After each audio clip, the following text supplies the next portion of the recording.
Good evening, everyone. It is Sunday, December 30th, 2024. Hopefully, everyone's enjoyed their Christmas and they're getting ready to enjoy their New Year's as well.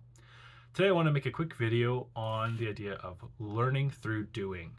Now, there's lots of modalities and ways to learn. The three traditional routes are audible, visual, and kinesthetic.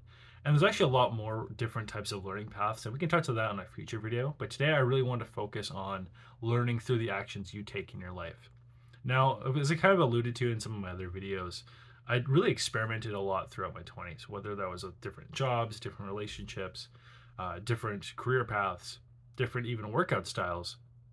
I really took the time to experiment and try new things. I was not afraid. And that's really the first thing I want to talk about today. It's one thing to talk about changing and talk about wanting to improve yourself and make changes. It's another thing to actually start doing. And this really kind of falls into four different categories, right? So the first one is career.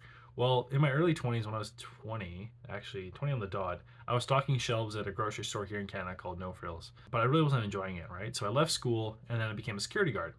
And I was doing that for a few years. And as a security guard, I was doing different types of jobs. So sometimes it's mobile, which means you kind of drive from site to site, checking the security of the locations. Or I was also static. So maybe you do like an event or you work at a building and you're checking that one area. Again, I wasn't really satisfied with that. So I went back to school and did some fire tech training. Did building inspections for about a year after that training. Still wasn't satisfied. So I went back to school again to a place called BCIT and did their insurance program there. And now I work as a commercial insurance broker 5 years later.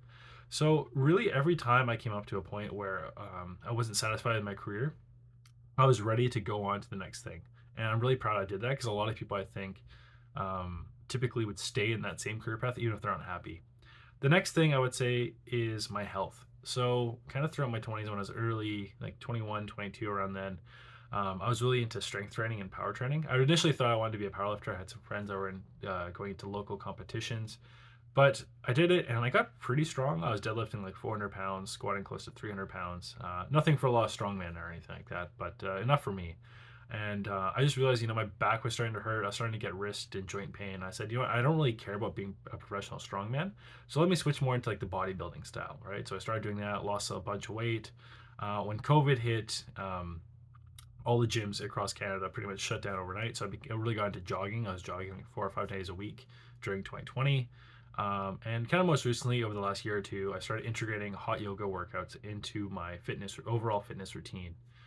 So whenever like I have some sort of health related venture that I want to try out, I'm not afraid to start it. And that's one thing, if you're listening to this in your 20s, that I recommend to you. If you have something you want to do, whether that's career related, health related, or otherwise, and you want to experiment, nothing's really holding you back. Just go ahead and do it. And this leads me to my second point about experimentation throughout your 20s. As you do more things and as you have more jobs and just different life experiences, you're going to become a lot more of an interesting person.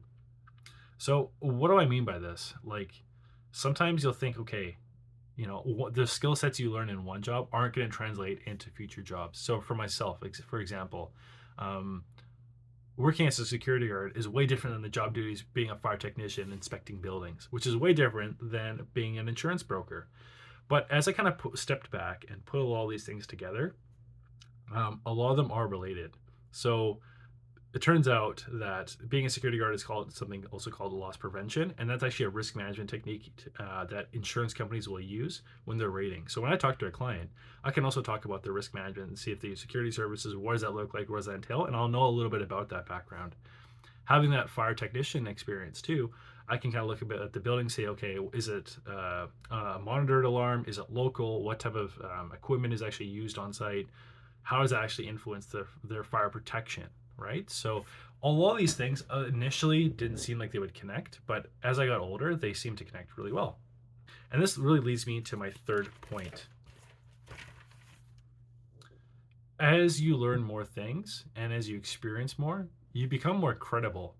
So, what do I mean by this? It's one thing to kind of talk the talk, but if you've actually done those kind of labor jobs, or if you can relate to your customer, especially if you're working in sales, but you're actually talking about their industry specifically and giving really specific examples, this adds a lot of credibility to you. So, what do I mean by this? Um, As a part-time job, I'm actually a beer tour driver as well. So I would do my commercial insurance during the week. I'm a driver on the weekends, and yeah, it's a great job and I learn a lot. But actually, I use some of that knowledge in knowing how to make beer, and I've approached a few breweries in the area just to see if they're interested in doing insurance with me. I'm really there to help someone and say, yes, I do understand your industry, I understand your struggles, and I only want to deal with people of your industry because that's where my expertise is.